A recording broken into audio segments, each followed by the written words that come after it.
주여 땅에서 평안을 기뻐할 사람들 중에 평화로다 하니라. 아멘. 안녕하세요. 크리스마스니까 메리 크리스마스 해야죠. 어색하긴 하지만 메리 크리스마스. 금연이가 역시 어린이들과 일하는 요게 가능하네요. 이거 같이 해볼까요? 좋은데. 어젯밤에 즐겁게 보내셨습니까? 나이가 어릴수록 크리스마스 이브가 클라이막스인 것 같고요. 나이가 들수록 성탄 예배가 클라이막스가 되는 것 같습니다. 제 목사여서 그런지 모르겠지만 어릴 때 성탄절 예배는 저에게 항상 엔딩이었어요. 뭐예요? 밤새고 하루를 마무리하는 엔딩이죠. 밤새 달리다가 아침 9시에 성탄 예배 가서 앉으면 이제 깊게 잠드는. 여러분 오늘부터 3단의 사운드를 들으실 수 있습니다. 신생아 사운드. 그리고 이제는 말을 아직 못하는 그리고 말을 하는 3단 사운드를 들을 수 있으니까요. 아기 예수가 나신다니까 특별히 더 괜찮을 것 같고요. 저한테는 항상 그랬던 것 같습니다. 근데 좀 나이가 드니까 크리스마스의 의미가 좀 저한테 달라진 것 같습니다. 크리스마스 당일의 의미는 그전에 이브 저녁에 사람들이랑 모여서 어울려서 뭘 하고 노는가에 대한 개념이었다면 나이가 좀 드니까 이브 밤에는 사실 막상 그렇게 할 게 많지 않고요. 당일날 이렇게 예배 드리는 것이 크리스마스의 의미로서 저한테 좀 다가오시는 것 같습니다.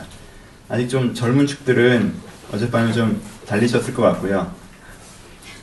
말짱하다 하시는 분들은 제 쪽이라고 생각하시면 돼요. 자웅이는 말짱한 것 같아요. 그렇죠? 네. 우리는 그런 게 있습니다. 크리스마스 설교 하는데요. 크리스마스 설교 어려운 이유는요. 저한테 어려운 이유는 두 가지가 있습니다. 하나는 저는 크리스마스 때마다 매번 같은 설교를 합니다. 아십니까? 저는 크리스마스 때마다 맨날 똑같은 설교를 하기 때문에 어렵습니다. 왜냐하면 제가 어릴 때 다짐을 했어요. 오랫동안 목회하시던 담임 목사님들을 보니까 매번 크리스마스 설교를 다르게 하시려고 그러시더라고요. 그러다 한 20년쯤 되니까 크리스마스 때인데 엉뚱한 얘기를 하기 시작하시더라고요. 왜? 매번 다른 걸 해야 되니까, 그쵸? 근데 크리스마스는 똑같은 설교를 반복해서 듣는 날이라고 생각을 합니다. 여러분들이 1년에 한 번은 들어야 하는 설교, 크리스마스의 의미에 대한 설교를 반복해서 하기 때문에 사실 조금 어렵습니다. 왜냐면 여러분들이 아는 얘기잖아요. 좀 지루해하실 것 같아서. 하지만 처음 듣는 얘기처럼 들으시면 돼요. 그렇죠? 그렇게 할 수 있죠. 마치 처음 듣는 것처럼. 그렇죠? 두 번째 어려운 것은 여러분들이 크리스마스를 예배를 오실 때 갖고 오시는 기본적인 정서가 보통 해피 발렌타인 정서를 갖고 오시기 때문에 그래요. 그러니까 되게 따뜻하고 소프트하고 이런 정서를 갖고 계세요. 해피 발렌타인 정서. 그러니까는 커플 파티 같은 느낌. 왠지 따뜻하고 매력 있는. 근데 크리스마스의 감동은요. 해피 발렌타인 느낌보다는 독립기념일 정서입니다. 이해되시죠? 해피 발렌타인 느낌이기보다는 따뜻한 느낌이기보다는 조금 더 비장한 느낌의 선언적인 느낌의 정서가 크리스마스에 많이 담겨져 있습니다. 두 가지가 있다는 거 아시죠? 사람에게 어떤 벅찬 감동이 있을 때는요. 두 가지 중에 하나입니다. 하나는 뭐예요? 약간 정치적이라고 표현해 봅시다. 관계적이라고 표현해 보고요. 어떤 정치적 모임에서 사람들이 느끼는 벅참은 뭐예요? 정치적 모임에서 느끼는 벅참은요. 내가 변할 수 있다. 이 세상이 변할 수 있다는 류의 벅참이에요. 그쵸? 근데 교제적, 관계적인 모임에서 사람들이 느낄 수 있는 벅참은 뭐예요? 너는 있는 그대로 괜찮다. 우리는 너를 아낀다의 정서예요. 오케이? 그럼 크리스마스는 어느 쪽에 해당됩니까?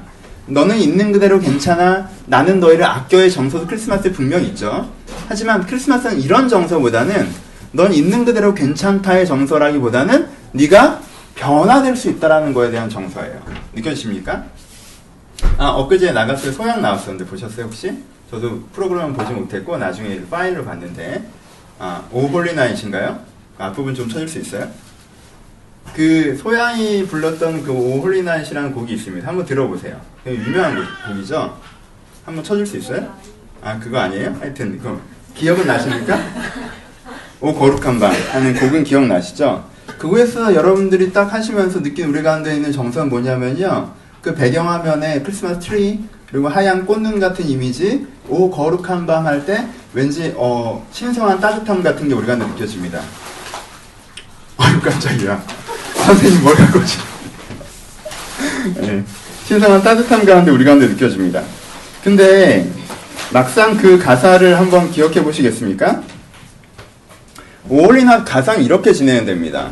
죄와 실수로 가득했던 세상에서 그가 우리의 영혼을 자유하게 하고 그래서 지쳐있던 세상은 다시 기쁨의 희망을 보고 이제 저 멀리에서는 새 아침을 바라본다.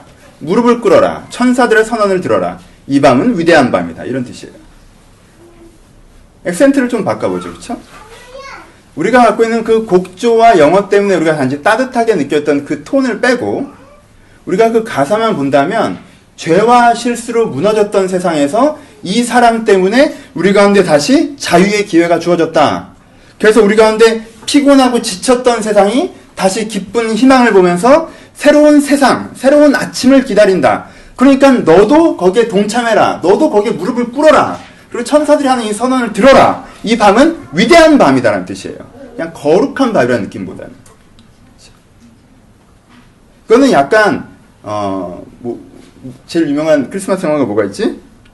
러브 액츄얼리 같은 느낌보다는 요즘에 하는 거죠. 레미제라블 같은 느낌이에요. 그렇죠? 혁명의 밤 같은 느낌. 안 변할 것 같은 세상이 이제 변하기 시작한다.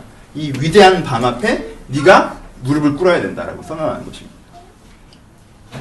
그러니까 여러분들이 이날 느껴야 되는 감동은 뭐냐면 내가 인생의 어떤 방향을 보고 싸워가고 그 싸움에 때론 성공하고 때론 실패해서 지칠 때도 있고 포기할 때도 있고 변질될 때도 있지만 사실 내 마음 가장 깊이에는 내가 이 싸움에서 승리할 수 있고 내가 이 싸움에서 하나님과 함께 가는 것이며 마침내 위대한 아침을 내가 볼 것이다라는 내 인생의 궁극적으로 바닥에 있는 희망의 정서를 다시 한번 만나는 것. 그게 크리스마스에 우리가 해야 되는 것입니다.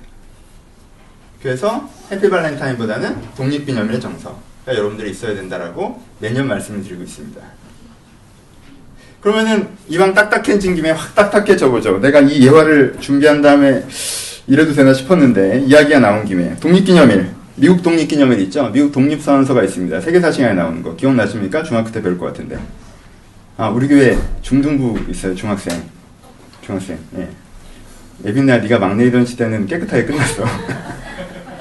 중학생이 왔어요. 빛나게 부탁인데 난 설교할 때 말 걸지 마. 이 독립선언서 내용이 이렇게 되네요. 여러분들이 크리스마스에 와서 이런 걸 들을지는 상상도 못하겠지만 인생은 변수가 있어야 즐거운 거잖아요. 우리 가운데 다음까지 몇 가지 명확한 진리가 있다.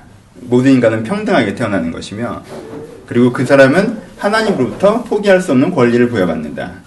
첫 번째는 생명에 대한 권리이고 두 번째는 자유에 대한 권리이며 생복은 행복의 추구에 대한 권리이다. 사람은 이 권리를 지키기 위해서 시민들은 이 권리를 지키기 위해서 권력, 정부를 구성할 수 있다. 하지만 그 정부가 우리의 이 권리를 반대하는 쪽으로 가려면 언제든지 그 정부를 해체할 수 있으며 이 권리에 부합하는 정부를 세울 수 있다라고 하는 게 미국 독립선언서의 기본적인 내용입니다.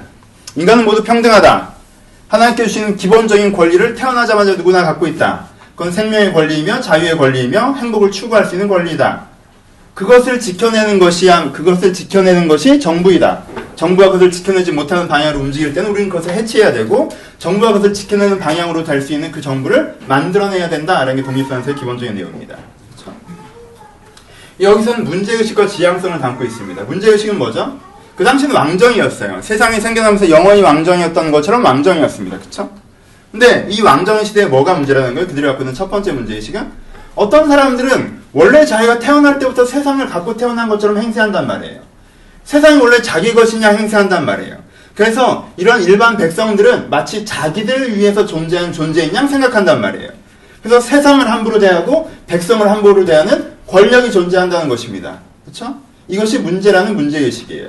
두 번째 문제의식은 무엇입니까? 그래서 평범한 사람들은 행복해질 기회가 박탈되고 살아갈 수 있는 기회가 사라지며 그리고 존중받는 권리가 억압받는 상황. 그렇죠? 내가 행복해질 수 있는 기회가 박탈되고 내 존재는 억압당하며 그래서 내가 존중받지 못하는 상태에 머물러 있는 것이 두 번째 문제의식이에요. 그렇죠? 세 번째 문제의식은 무엇입니까? 이렇게 말도 안 되는 사람들이 위에 서서 우리를 억압하고 우리는 당연히 받아야 되는 권리를 누리지 못하고 있는데 사람들이 그게 문제라고 생각하지 못하고 있다라는 것이 그들이 제시하는 세 번째 문제의식이죠. 그렇죠? 이해가 되십니까? 독립선언서의 정서라고 그랬어요. 미국의 독립선언이 세 가지의 정서 문제점을 제시합니다. 잘못된 권력과 당연히 가져야 되는 권리가 사라진 것과 그것들을 인식하지 못하고 있는 사람들. 그래서 이 독립선언서를 갖고 지향하는 건 뭐예요? 지향하는 건. 지향하죠. 뭘 지향합니까? 각 개인은 행복을 추구할 수 있는 기회와 인간으로서 당연히 받아야 되는 존중과 그리고 내 자신이 당연히 누릴 수 있는 자유를 누릴 수 있어야 되는 그런 사회가 조성돼야 된다는 지향성입니다. 그렇죠? 그리고 두 번째는 잘못된 세력들이 있다면 그것들이 꺾여지고 무너져야 된다는 지향성이에요. 그리고 세 번째는 많은 사람들이 이 사실을 인지해야 한다는 지향성이죠. 그렇죠? 독립선언의 정서는 무엇입니까?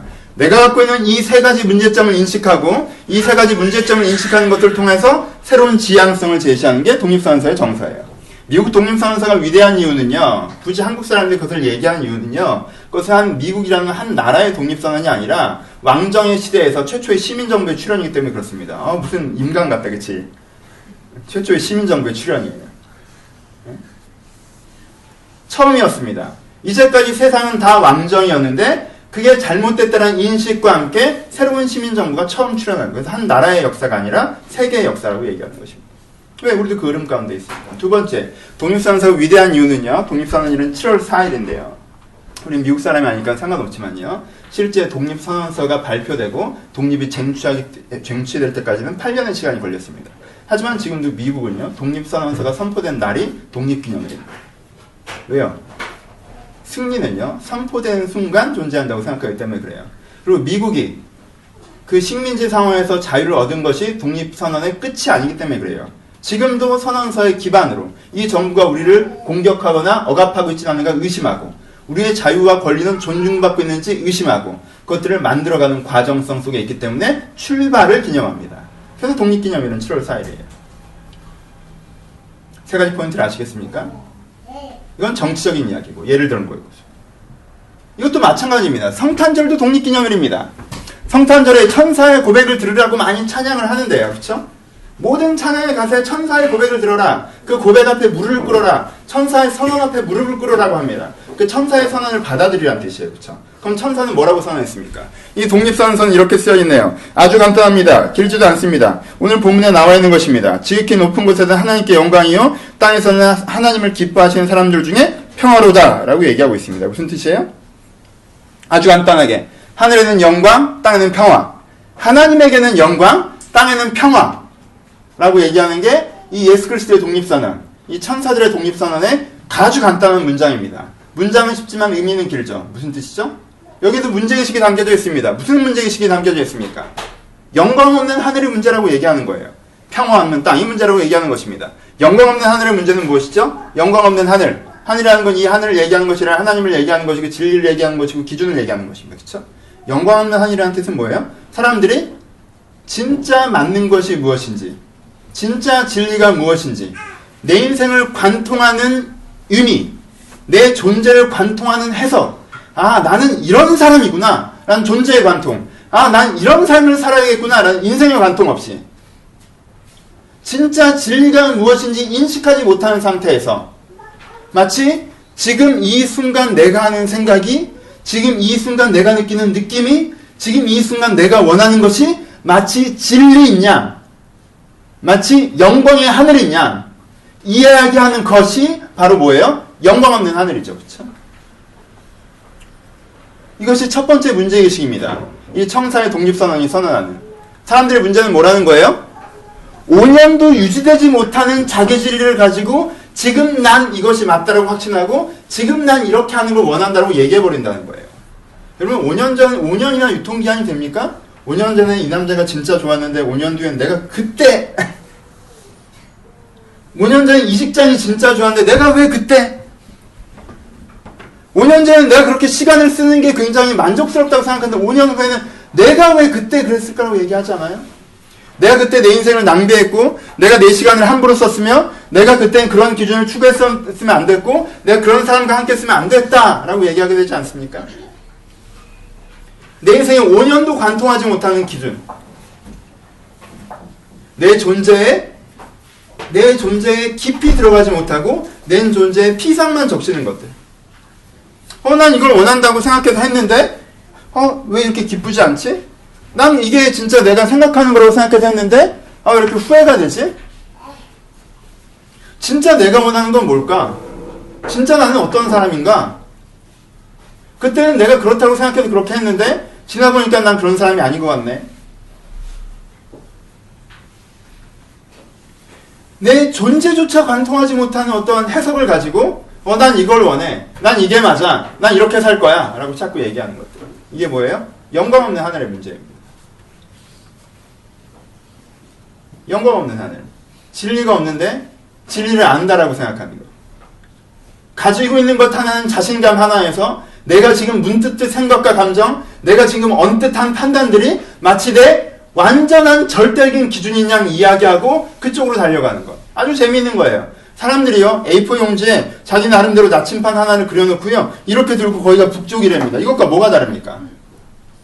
나침반은 내가 그리는 게 아니에요. 나침반은 지구의 자장에 영향을 받아야 됩니다. 그러니까 나침반은 바닥에 붙이지 않고 띄워야 되는 거예요. 왜요? 자장의 영향을 받을 수 있도록, 진리의 영향을 받을 수 있도록, 그래서 모든 사람이 같은 방향을 바라보게 할 수 있도록 내가 만드는 것이 아니라 내가 찾아가는 태도, 그것이 영광의 하늘이죠. 근데 이거 어때요? 영광이 없는 하늘이죠. 자기가 A4 용지에 나침판을 그려놓고 이것이 내 나침판이라고 얘기합니다. 아주 재미있죠. 이렇게 쓰면 여기가 북쪽이고 이렇게 쓰면 여기가 북쪽이죠. 어제의 얘기를 오늘 후회하면서도 오늘 얘기가 또 맞다고 얘기하는, 분명히 후회로 점칠된 인생을 살았음에도 불구하고 마치 지금 내가 인생에 대한 대답을 알고 있는 것처럼 교만한, 배우고자 하지 않는, 찾고자 하지 않는, 그것이 천사의 독립선언서에 나타나는 첫 번째 문제의식입니다. 영광 없는 하늘이 너희의 문제이다. 두 번째 문제의식은 뭐죠? 평화 없는 땅이 너희의 문제이다. 영광 없는 하늘은 평화 없는 땅을 만듭니다. 그렇죠? 왜요? 이 사람에게는 이쪽이 북쪽이고 이 사람에게는 이쪽이 북쪽이니까. 그 둘 사이에 무슨 평화가 있습니까? 평화 있을 수 없잖아요. 이 사람이 이쪽이 북쪽이라고 확신하고 난 이쪽이 북쪽이라고 확신합니다. 이 둘 사이는 어떤 평화도 발생하지 않습니다. 말씀드렸죠? 기독교 세계는 죄에 대한 부분입니다. 우리는 나름대로의 기준으로 살아가게 되면 그때부터 뭐가 발생하죠? 여러분, 남편과 아내가 나름대로의 기준이 있으면, 그쵸? 괜찮습니다. 처음에는 이 사람에게도 선이고 이 사람에게도 선인 부분은 괜찮죠. 그쵸? 이 사람에게도 악이고 이 사람에게도 악인 부분은 괜찮죠. 그쵸? 근데 남자와 여자 사이에 뭐가 발생해요? 이 사람에게는 선인데 이 사람에게는 악인 부분이 발생한다는 거죠. 그리고 거기서 뭐가 발생해요? 끝없는 분쟁이 발생합니다. 그것이 평화 없는 땅입니다. 호의의 문제입니까? 아니요. 기준의 문제예요. 배려의 문제입니까? 아니요. 기준의 문제예요. 저 사람에게는 선인 것이 나에게는 악인 것입니다. 나에게는 악인 것이 저 사람에게는 선인 거예요. 그 기준이 다르기 때문에 나타나는 끝없는 충돌, 이것이 평화 없는 땅입니다.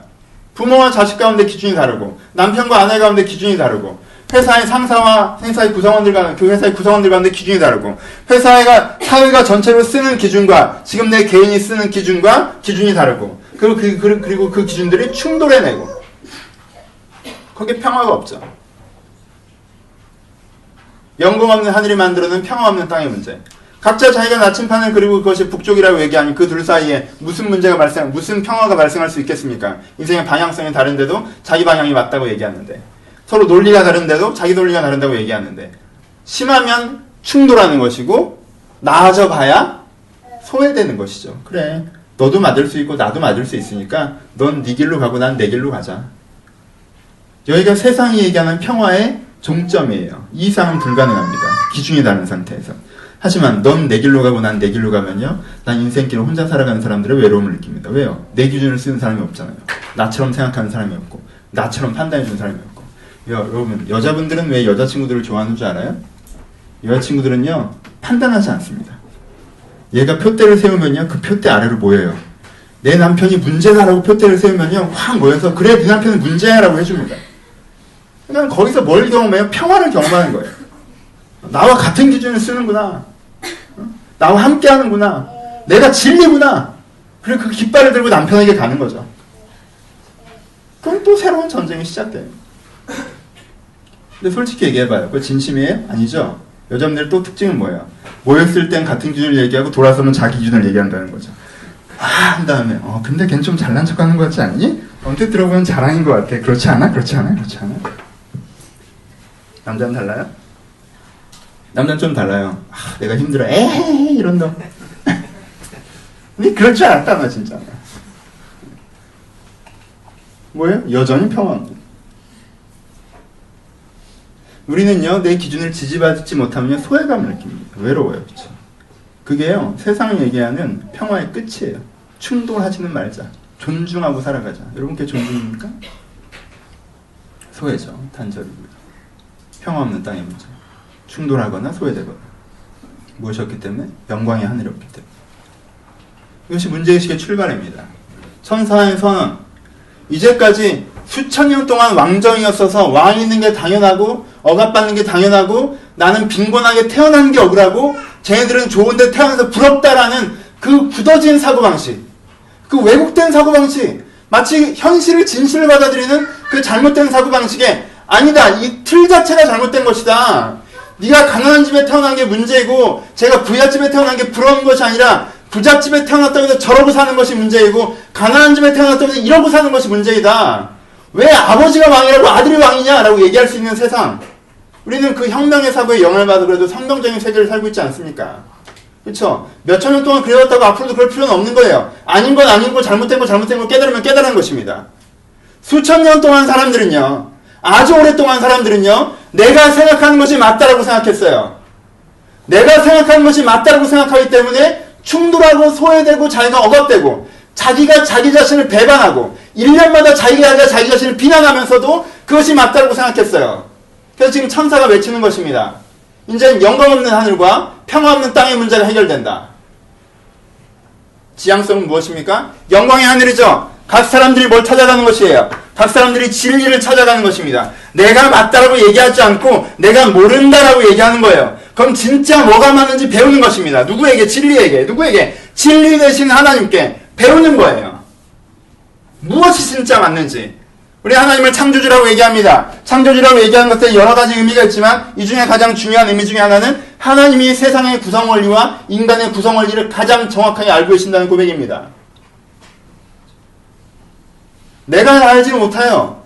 세상이 어떤 것인지, 인간이 어떤 것인지, 세상이 어떻게 돌아가는 것이며 인생이 어떻게 돌아가야 하는지 하나님이 아신다는 것입니다. 그가 진리이기 때문에, 그가 창조주이기 때문에. 그러니까 우리는 어떻게 하는 거예요? 그 진리의 존재를 인정하고 그것에 배우고자 하는 거죠. 그렇죠? 이것이 영광의 하늘이에요.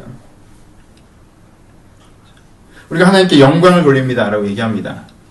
내가 우리 부모님께 영광을 돌립니다 라고 얘기해요. 영광을 돌린다는 것이 무엇입니까?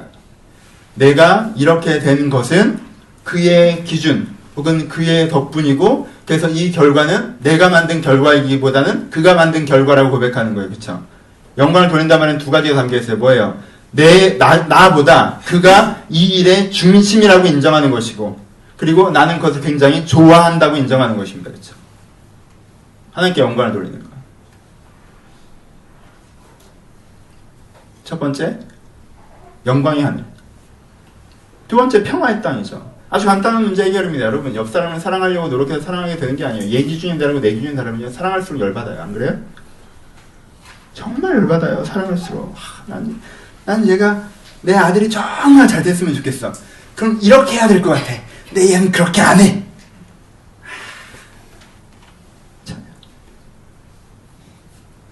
그래서 더 많이 사랑할수록 더 깊이 분노하게 되는 거예요.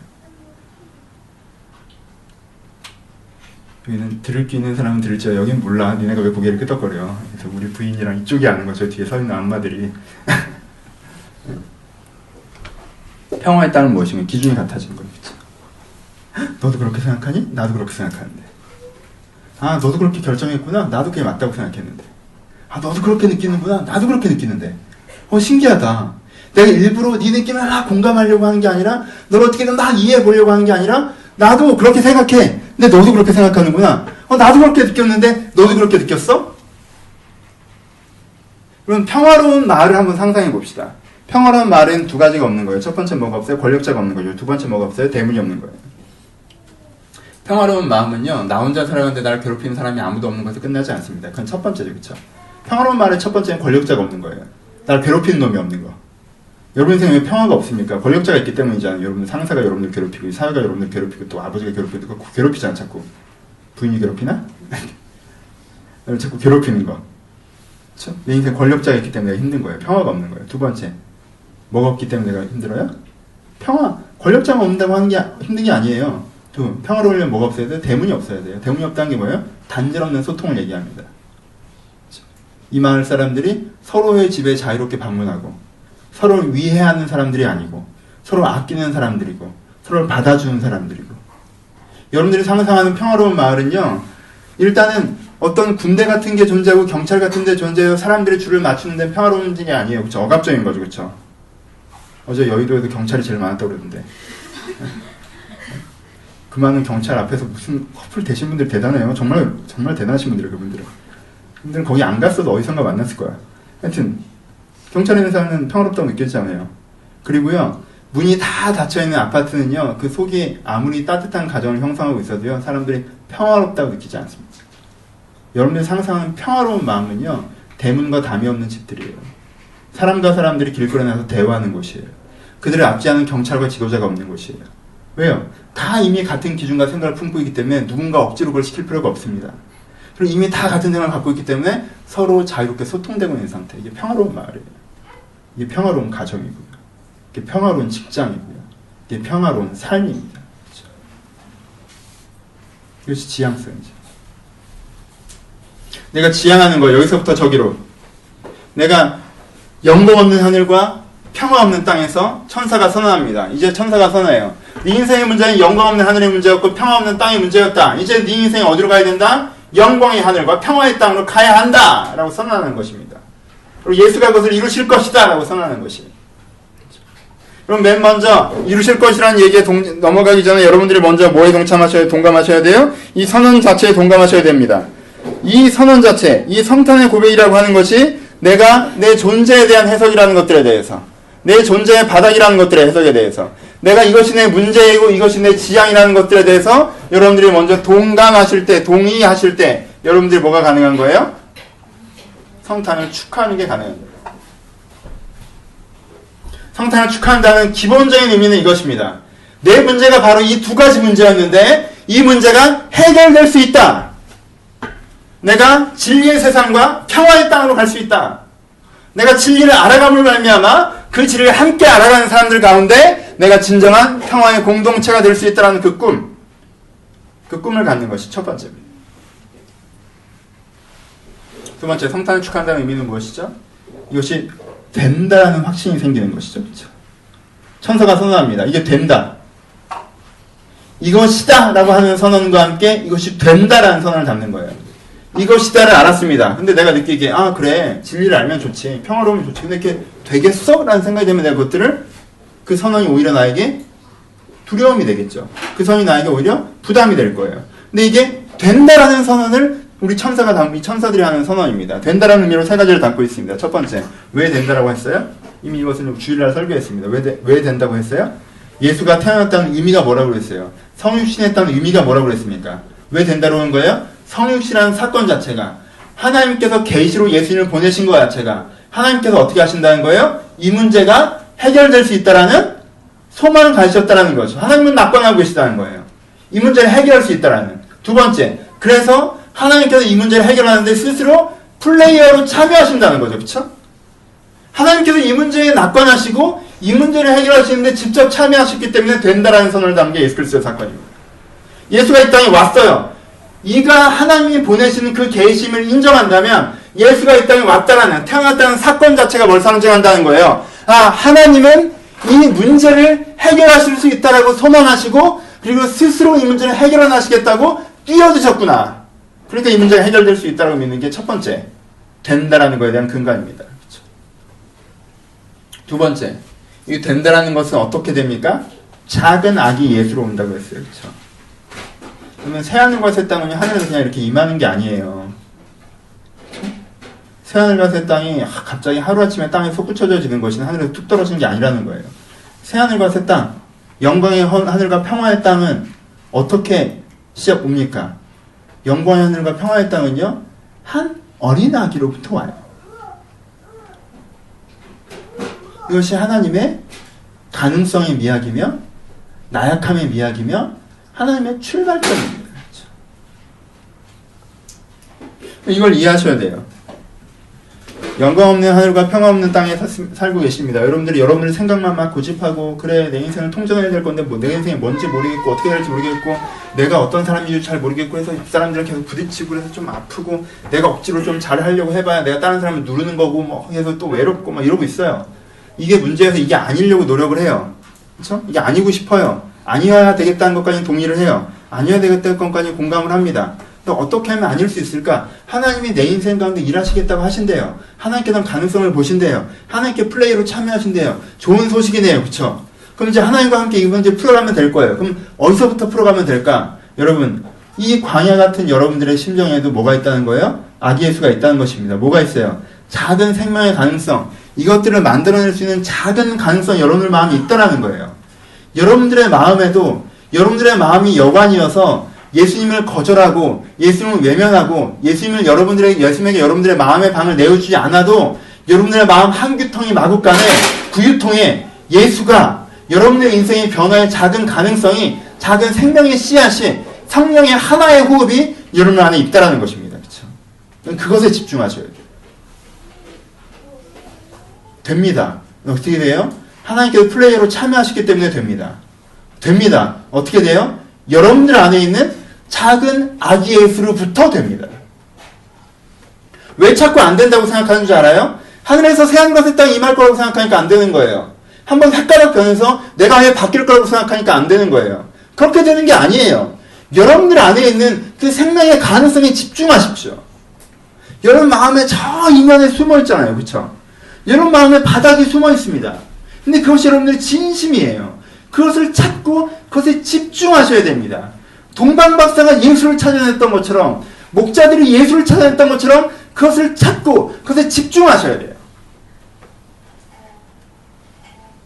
여러분 안에 이 가능성이 있습니다. 여러분 부모님을 사랑하시죠? 사랑하신다고 딱 생각이 드실 거예요. 근데 막 이렇게 끌어오르십니까? 안 끌어올 거예요. 이렇게 찾아보려고 해도 잘 안 찾아질 거예요. 요즘에 뭐 좀 안 좋았으면, 그래, 내가 사랑하지. 막 이렇게 안 찾을 거예요. 내가 자녀들을 사랑하시죠? 사랑할 거예요.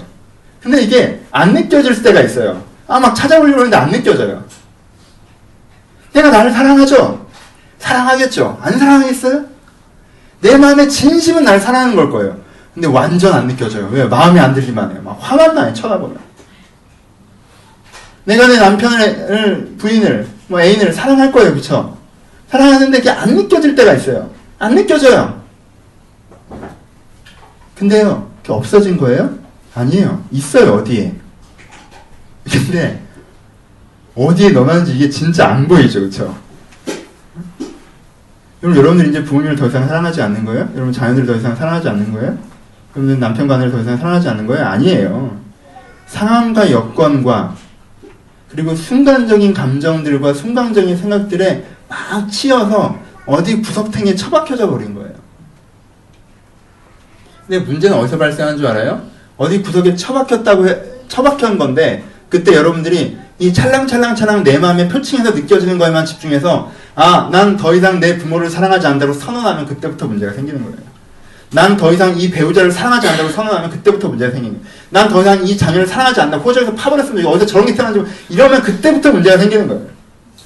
어디서 문제가 생기는 거예요? 안 보이면 찾아가야 되는데 예빈 나 엄마 보지 말고 너를 봐. 안 보이면 찾아가야 되는데 내가 그때 뭐예요? 선언해버리면서 문제가 생기는 거예요. 여러분 변화되고 싶지 않으십니까? 하나님을 사랑하지 않으세요?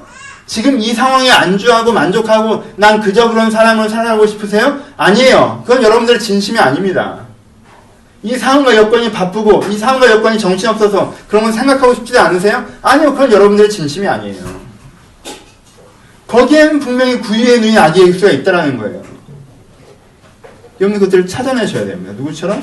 동방박사처럼. 누구처럼? 이 목자들처럼. 됩니다. 어떻게 돼요? 첫 번째, 하나님이 이 인생에 개입하시기 때문에 돼요. 두 번째, 작은 아기 예수의 가능성이 있기 때문에 돼요. 세 번째, 방금 얘기했죠? 그 사인을 보고 참여하는 사람들 때문에 돼요. 오케이? 목자들과 동방박사들. 선언의 위대함을 보고 작은 가능성을 인정하는 사람들. 그리고 거기에 무릎을 꿇는 사람들. 여러분 상상해보세요. 동방박사들이 맨 처음에 어디로 갔습니까? 왕궁으로 갔습니다. 동방에서 별을 봤어요. 그들은 별의 법칙으로 세상의 뜻을 듣는 사람들이기 때문에 하나님께서 별의 방식으로 그들과 얘기하셨습니다. 하나님의 사인을 봤어요. 계시를 봤어요. 저 땅에서 뭔가 위대한 자가 나온다는 계시를 봤어요. 찾아가면서 맨 처음 어디 갔어요? 왕궁 갔어요. 왜요? 당연히 왕궁에 있을 거라고 생각했겠지. 왕국 비슷한 데 있거나 혹은 왕궁에서 물어보면 그분 거기 계십니다 라고 알 거라고 생각했어요. 왕궁에 가서 물어봤습니다. 헤롯에게. 헤롯이 모른다는 거예요. 동방박사들이 당황하죠. 그리고 다시 별의 인도를 받는다고 표현되죠. 그리고 어디로 갑니까? 마국간으로 가요. 여관으로. 거기에 누인 한 아기가 있습니다. 하층민의 초라한 부부가 있어요. 여러분 걷다 대고 황금과 유랑과 모약을 드릴 수 있습니까? 내가 뭔가 잘못 본 건 아닐까 생각할 수 있지 않습니까? 그 아기가 태어나자마자 8바달줄 걸어다니면서 천상천하 유아독전을 외치는 것도 아니고 무슨 이렇게 옆구리에서 나온 것도 아니고 이렇게 나오자마자 후광이 달린 것도 아니고 오자마자 잘 왔네 이렇게 얘기를 하지 않은 것도 아니란 말이에요. 아이가 좀 그런 맛이 있어야 이가 그구나라고 생각할 텐데 그런 거 없이 애가 지금 소 밥통에 누워서 울고 있습니다. 응? 지금 저 서희만한, 서희보다 작은, 그치? 작은 애가 울고 있어요. 근데 그 우는 아이를 보면서 당신이 메시아입니다라고 고백할 수 있어요? 목자들이 목자들이 천사를 봤어요. 천사를 보고 새 왕이 왔다, 메시아가 왔다는 거예요. 그래서 그걸 갔습니다. 막상 갔더니 뭐가 있어요? 그냥 초라한 부부에 초라한 아이가 있어요. 거기에 무릎 꿇고 이가 메시아입니다라고 얘기할 수 있어요? 마리아와 요셉을 오히려 이들이 격려했습니다. 보셨죠? 마리아와 요셉이 오히려 놀랐어요. 당황했어요. 이게 무슨 일이지? 마리아는 깊이 마음에 뒀지만 요셉은 좀 더 당황했습니다. 근데요, 그들을 격려했어요. 이 아이가 그런 아이라고. 요 반대에 있는 사람은 누구예요? 헤롯이죠. 새로운 세상과 새로운 사람의 가능성을 딱 얘기하니까 헤롯은 뭘 얘기해요? 그럼 그게 내 이해관계에 어떤 역학관계가 되는데? 내 이해관계에 어떻게 영향을 주는데? 내 왕권이 흔들리는 거 아니야? 그럼 가능성 같은 걸 죽여버려. 이렇게 얘기하는 거예요. 하나님이 네 인생을 바꿀 수 있고 네가 영광의 하늘과 평화의 세상을 보면서 살아가는 것이라고 얘기하면 그러면은 내가 유명해지는데, 편안하게 사는데, 인정받고 사는데 도움이 되는 거예요? 방해가 되는 거예요? 그럼 괜히 고생하는 거 아니에요? 괜히 그럼 내가 생각한 이런 성공의 스케줄은 엉키는 거 아니에요? 내가 안 그래도 성공을 향해서 달려가기 바쁜데 그것까지 고려해야 되면 너무 복잡해지는 거 아닌가? 응? 성공적인 측면이나 가치적인 측면을 같이 고려하면 이게 브레이크 걸고 가는 것 같아서 이게 잘 안 되는 건데 원래? 그래 버리면 이제 힘들어지는 거고. 어떻게 되는 거예요? 세 가지. 하나님께서 플레이어로 뛰시기 때문에 됩니다. 두 번째, 그것은 작은 가능성, 악의 그릇부터 시작해서 됩니다. 세 번째, 내가 그 선언을 들었기 때문에 그 가능성이 집중하는 사람들을 통해서 됩니다. 그런 사람들을 통해서 영광의 하늘과 평화의 땅이 시작되는 것입니다. 그리고 크리스마스는 내가 그런 사람이라고 다시 한번 고백하는 겁니다. 내가 그것이 느껴지지 않고 살아왔을지 몰라도, 내가 그것을 기억하지 못하고 살아왔을지 몰라도, 그것과 내가 상관없는 사람인 양 스스로 속아서 살아왔을지 몰라도, 내가 사실 내 마음을 깊이 바라보면 내가 사실 그 고백이 내 인생의 가장 중심된 고백이라고. 난 진리를 알고 평화의 세상을 살아가는, 내가 누구인지 좀 제대로 알고 인생이 뭔지 좀 제대로 알고 세상이 어떤 것이 제대로 알아서 이게 진짜 맞는 구단을 깨닫고 그것으로 말미암아 당당히 걸어 사는 그 삶을 사는 것이 나라고 내가 스스로에게 고백하는, 하나님께 고백하는, 그리고 이렇게 해주셔서 감사하다고 얘기하는, 이런 예수 그리스도를 나에게 주셔서 고맙다고 얘기하는 그 땡스가 있는 게 크리스마스입니다. 예수님 생일 축하해. 왜? 나랑 친하잖아요. 예수님 생일 축하해. 저번에 나 결혼했을 때도 한번 도와주셨고, 저번에 나 취업할 때도 도와주셨고, 어릴 때부터 우리 앞뒤 뒷집에서 보던 사이잖아요. 예수님. 내가 자주 이렇게 인사도 드리고 얘기도 하고. 그러니까 생일 됐으면 뭐 축하해야지. 그건 진짜 친구 먹지 않는 거고. 그게 아니고, 예수가 태어났다는 게 하나님께서 새로운 삶과 세상을 향한 선언을 하신 것이고, 그리고 그것이 된다는 선언을 하신 것이고, 그것에 내가 동참한다고 고백했다는 걸 다시 한번 기억하고 고백하는 것, 그것이 크리스마스의 의미가 되어야 됩니다. 그런 갑시다. 그러니까 첫 번째, 선언을 기억하십시오. 요즘 무슨 생각하고 사세요? 복잡하죠. 그렇죠? 직장도 고민해야죠. 연애, 결혼 고민해야죠. 가정도 고민해야죠. 건강도 고민해야죠. 경제적인 것도 고민해야죠. 이런저런 생각들을 많이 하실 것입니다. 해야죠. 해야 됩니다. 하십시오. 하지만요, 여러분, 모든 디테일한 생각은 내 중심과 원론을 가지고 접근할 때 궁극적인 답이 제대로 나오는 것이지, 디테일 속에 빠져버리는 사람은요, 숲속에서 길을 잊어버립니다. 혹시 그러지 않으셨는지 스스로에게 다시 물으셔야 돼요. 쟤는 나한테 이렇게 해서 마음에 안 들고, 쟤는 저거 마음에 안 들고, 난 이게 좋은데 이걸 하면 이렇게 해야 되고, 저게 좋으니까 난 저걸 저렇게 하고 싶은데, 이렇게 살아가면요, 여러분 숲속에서 길을 잃어요. 나침판이 없는 사람이에요. 첫 번째, 고백을 기억하는 거예요. 나는 어찌됐건 내 오늘의 일상의 안개가 어찌됐건 내가 진짜 원하는 것은 내가 누구인지, 인생이 무엇인지, 세상이 무엇인지 알아가고 배워가는 중이다. 인생은 학교이고 난 학생이다. 난 배워가고 알아가는 중이다. 내가 깨달은 대로 난 살아갈 것이다. 왜? 그렇게 되는 것이 평화의 삶을 사는데 출발점이고 도착점이기 때문에. 여러분들이 하고 있는 고백을 기억하셔야 됩니다. 이 고백이 없으시면 여러분들은 성탄을 축하한다는 의미에 대해서 아직 접근하지 않으신 거예요. 성탄을 축하한다는 건 어려운 일입니다. 고백에 동참해야 되니까. 두 번째, 여러분 안에 있는 작은 가능성에 집중하십시오. 율법적 이해가 탁월한 사람들이 오히려 마음 가운데 너무 부담감과 죄책감을 지고 쓰러질 때가 많이 있습니다. 그래, 그게 맞지. 그렇게 해야지. 근데 난 그런 사람이 아니야. 난 그렇게 할 수가 없어. 그렇게 쓰러져 버리는 사람들이 많이 있습니다.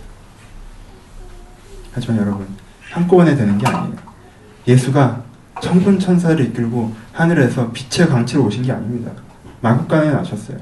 그러니까 여러분들 안에 있는 마국간, 이게 가능성이라 불러도 되나 하는 그 작은 가능성에 집중하십시오. 너무 작아서 아무것도 아니어 보이는 그 작은 가능성에 집중하세요. 동서고금 유래에 메시아가 그런 식으로 오는 나라가 없고 문화가 없고 종교가 없습니다. 옆구리에서 나든가 천상천하 유아독전을 외치든가 뭔가 해야 될 거 아니에요. 정 안 되면 아래서라도, 응? 부여 같은 나라도 아래서 나고 이러는데 세상에 메시아가 이렇게 작은 가능성에 집중하세요. 여러분 안에 있는 작은 가능성을 쳐다보시고 찾아서 그 소중한 가능성을 쳐다보세요. 안 된다고 생각하고 죽이지 마시고. 이미 얘기했죠. 세 번째, 거기 무릎을 꿇으십시오.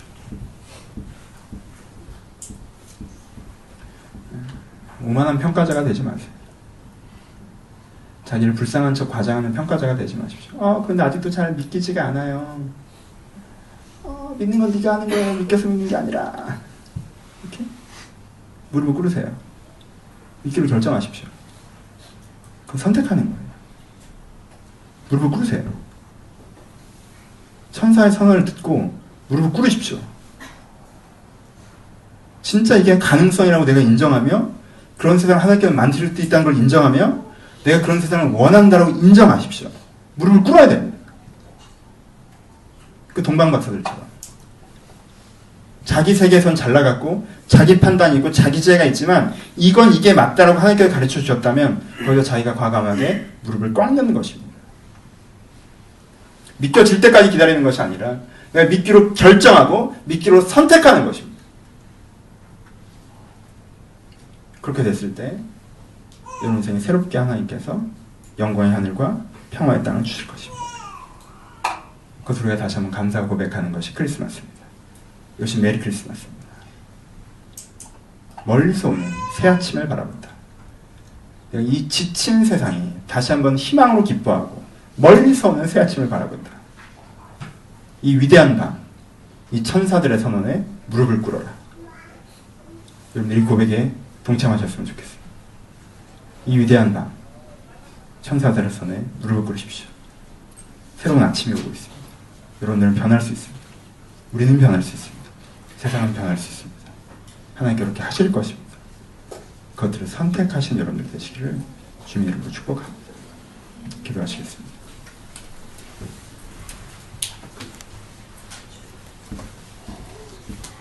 (10분) 정도 기도하실 때 들여다보십시오.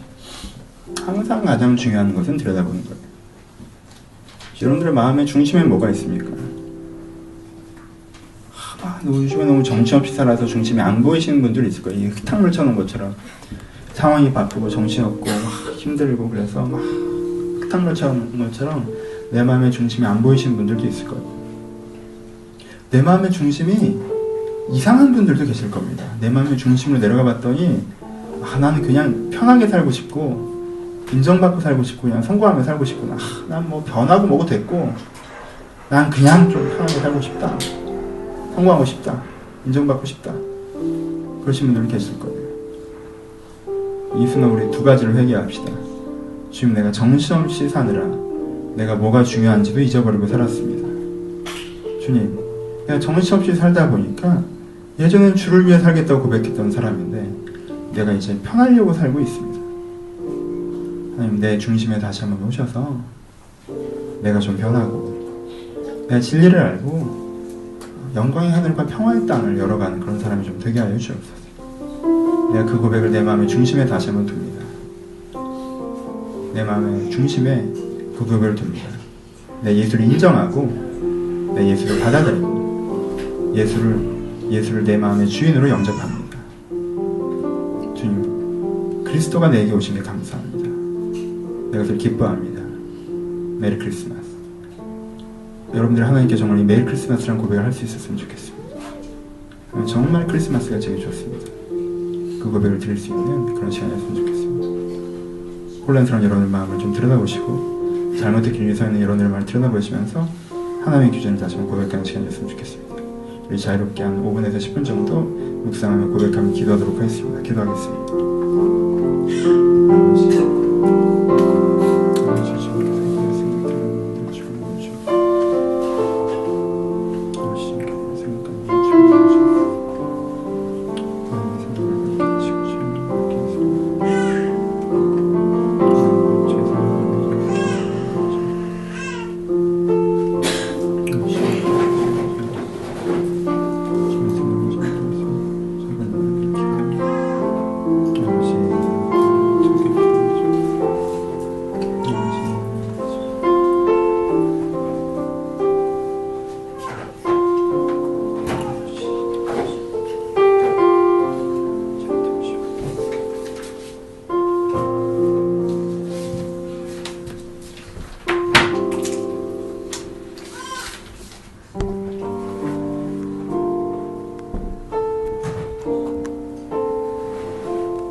한 번만 같이 통성으로 기도하실 텐데,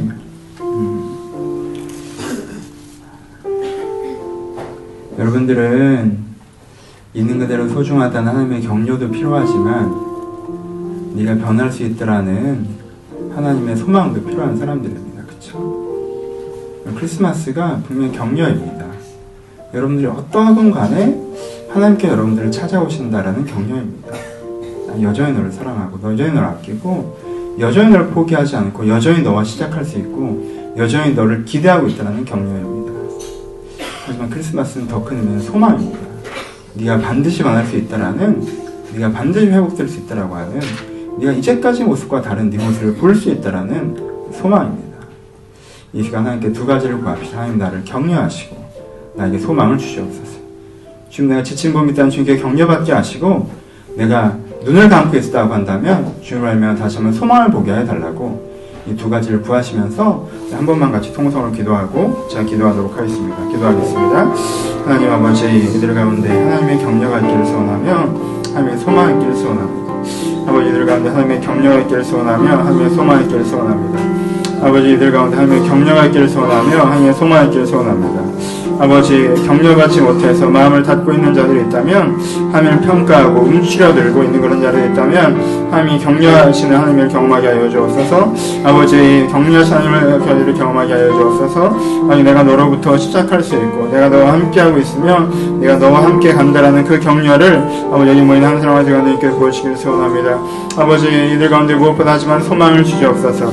아버지, 내가 진리를 추구하는 소망을 있기를 바랍니다.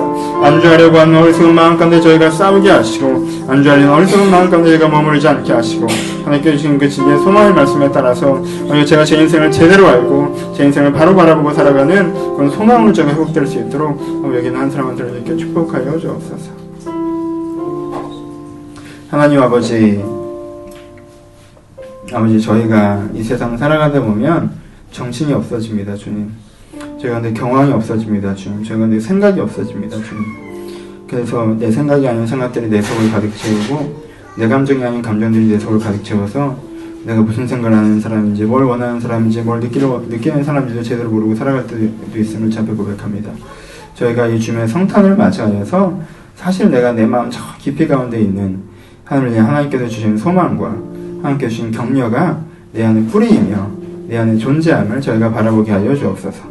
이렇게 살아가는 것이 내 전부인 것이 아니라 하나님께 나를 바꾸시고 새롭게 하시는 것이 나에게 궁극인 것을 제가 바라보게 하시고 또한 주님께서 그것을 이루신다는 걸 제가 바라보게 하시고 내가 지금의 현상의 모습은 부족하고 무약하다 할지라도 내 안에 분명히 아기 예수로서 오시는 가능성이 있음을 내 안에 있음을 제가 바라보게 하셔서 저희가 동방박사처럼 저희가 하나님의 그 목자들처럼 주님을 경배하는 무릎 꿇는 이런 변화를 추구하고 결단하는 사람들이 될 수 있도록 주님께 축복하여 주옵소서. 성탄의 고백이 1년에 한 번 드려지는 고백이 그저 기억되고 사라지는 것이 아니라 우리 마음의 뿌리가 되길 소원하며 살아신 예수님의 이름으로 기도합니다. 아멘.